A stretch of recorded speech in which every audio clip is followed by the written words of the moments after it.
Hello guys, welcome back to my channel. ಎಲ್ಲರೂ ಹೇಗಿದ್ದೀರಾ? ಎಲ್ಲರೂ ಚೆನ್ನಾಗಿದ್ದೀರಾ ಅಂತ ಭಾವಿಸ್ತೀನಿ. ಇವತ್ತಿನ ವಿಡಿಯೋದಲ್ಲಿ ಬೀಟ್ರೋಟ್ ಪಲ್ಯ ಹೇಗೆ ಮಾಡೋದು ಅಂತ ತೋರಿಸ್ತಾ ಇದ್ದೀನಿ. ಬನ್ನಿ ಅದು ಹೇಗೆ ಮಾಡೋದು ಅಂತ ನೋಡೋಣ. ಫಸ್ಟ್ ಒಂದು ಪಾತ್ರೆ ಇಟ್ಕೊಂಡಿದ್ದೀನಿ. ಒಂದು 3 ಟೇಬಲ್ ಸ್ಪೂನ್ ಆಗೋಷ್ಟು ಆಯಿಲ್ ಹಾಕ್ಕೊಂಡು ಇದಕ್ಕೆ ಸಾಸಿವೆ ಜೀರಿಗೆ ಹಾಕ್ಕೊಳ್ಳೋಣ.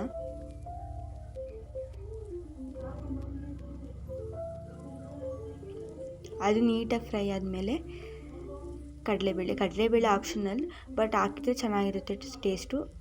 ಹಾಕಿದ್ದೀನಿ ನಾನು. ಬೇಕಿದ್ರೆ ಸ್ಕಿಪ್ ಮಾಡ್ಬೋದು. ಮತ್ತು ಕರಿಬೇವಿನ ಸೊಪ್ಪು ನೀಟಾಗಿ ಫ್ರೈ ಮಾಡ್ಕೊಳ್ಳೋಣ.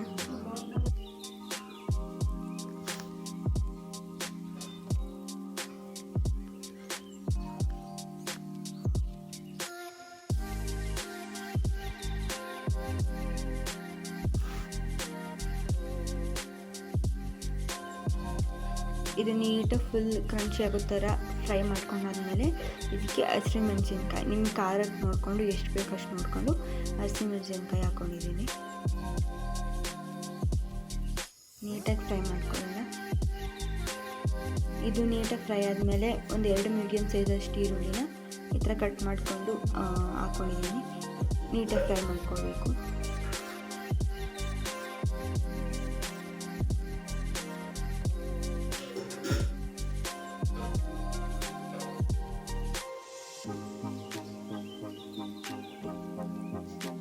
ಮತ್ತು ಇಲ್ಲಿ ಒಂದು 1/2 ಟೇಬಲ್ ಸ್ಪೂನ್ ಆಗುವಷ್ಟು ಅರಿಶಿಣದ ಪುಡಿ ಹಾಕ್ಕೊಂಡಿದ್ದೀನಿ.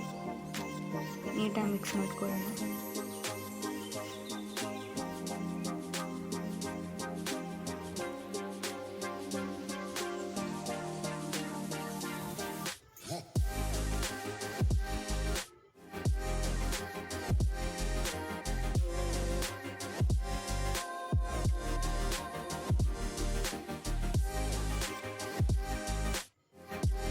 ನಾನಿಲ್ಲಿ ಒಂದು 3ರಿಂದ 4 ಬೀಟ್ರೋಟು ಮತ್ತು ಒಂದು ಕ್ಯಾರೆಟ್ ಹಾಕ್ಕೊಂಡಿದ್ದೀನಿ. ನಿಮ್ದು ಆಪ್ಷನಲ್ಲು, ನಾನು ಇತ್ತು ಅಂತ ಹಾಕಿದ್ದೀನಿ.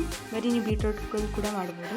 ಇವಾಗ ಅದೇನು ಫ್ರೈ ಆಗಿತ್ತು ಈರುಳ್ಳಿ, ಅದಕ್ಕೆ ಬೀಟ್ರೋಟು ಮತ್ತು ಅದ್ರ ಮೇಲೆ ಸ್ವಲ್ಪ ಸಾಂಬಾರು ಸೊಪ್ಪು ಹಾಕ್ಕೊಂಡು ನೀಟಾಗಿ ಫ್ರೈ ಮಾಡ್ಕೋಬೇಕು.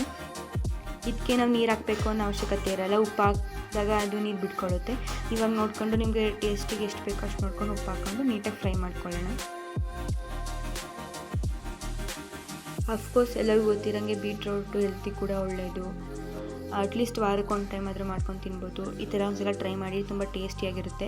ಇಲ್ಲೊಂದು 1/2 ಟೇಬಲ್ ಸ್ಪೂನ್ ಆಗೋಷ್ಟು ಗರಂ ಮಸಾಲ ಹಾಕಿದ್ದೀನಿ. ಬೇಕಿದ್ರೆ ಸ್ಕಿಪ್ ಮಾಡ್ಬೋದು, ಬಟ್ ಟೇಸ್ಟ್ ಚೆನ್ನಾಗಿರುತ್ತೆ ಅಂತ ಹಾಕಿದ್ದೀನಿ. ಮತ್ತು ಸ್ವಲ್ಪ ಲೆಮನ್ ಹಾಕೋದ್ರಿಂದ ಟೇಸ್ಟ್ ಚೆನ್ನಾಗಿರುತ್ತೆ. ಸ್ವಲ್ಪ ಲೆಮನ್ ಹಾಕ್ಕೊಂಡು ನೀಟಾಗಿ ಫ್ರೈ ಮಾಡ್ಕೊಳ್ಳೋಣ. ಇದಕ್ಕೆ ನೀರಾಗಿ ಬೇಯಿಸ್ಬೇಕು ಅನ್ನೋದೇನಿಲ್ಲ. ಈ ಥರ ಲಿಡ್ ಕ್ಲೋಸ್ ಮಾಡಿ ನೀಟಾಗಿ ಆಗಾಗ ತಿರ್ಕೊಂಡು ನೀಟಾಗಿ ಮಿಕ್ಸ್ ಮಾಡಿಕೊಂಡು ಬೇಯಿಸ್ಕೋಬೇಕು. ನೀರು ಬಿಡ್ಕೊಳ್ಳೋದು ಅದೇನೆ, ನಾವೇ ನೀರು ಹಾಕಬೇಕು ಅನ್ನೋ ಅವಶ್ಯಕತೆ ಇಲ್ಲ. ಬೇಕಿದ್ರೆ ನೀವು ಸ್ವಲ್ಪ ಸಾಂಬಾರು ಥರ ಒಂಚೂರು ಗ್ರೇವಿ ಥರ ಬೇಕು ಅಂದರೆ ಸ್ವಲ್ಪ ನೀರು ಹಾಕೋಬೋದು. ನೀಟಾಗಿ ಫ್ರೈ ಮಾಡ್ಕೊಳ್ಳೋಣ. ಈ ಥರ ನೀಟಾಗಿ ಫ್ರೈ ಮಾಡಿಕೊಂಡ್ರೆ ಬೀಟ್ರೋಟ್ ಪಲ್ಯ ರೆಡಿ ಆಗುತ್ತೆ.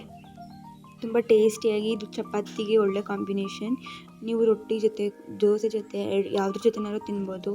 ಇವಾಗ ಸೈಡ್ಸಿಗೆ ರೈಸ್ ಮಾಡಿದಾಗಲೂ ಕೂಡ ತಿನ್ಬೋದು. ತುಂಬ ಟೇಸ್ಟಿಯಾಗಿರುತ್ತೆ. ಈ ವಿಡಿಯೋ ಇಷ್ಟ ಆದರೆ ಲೈಕ್ ಮಾಡಿ, ಶೇರ್ ಮಾಡಿ.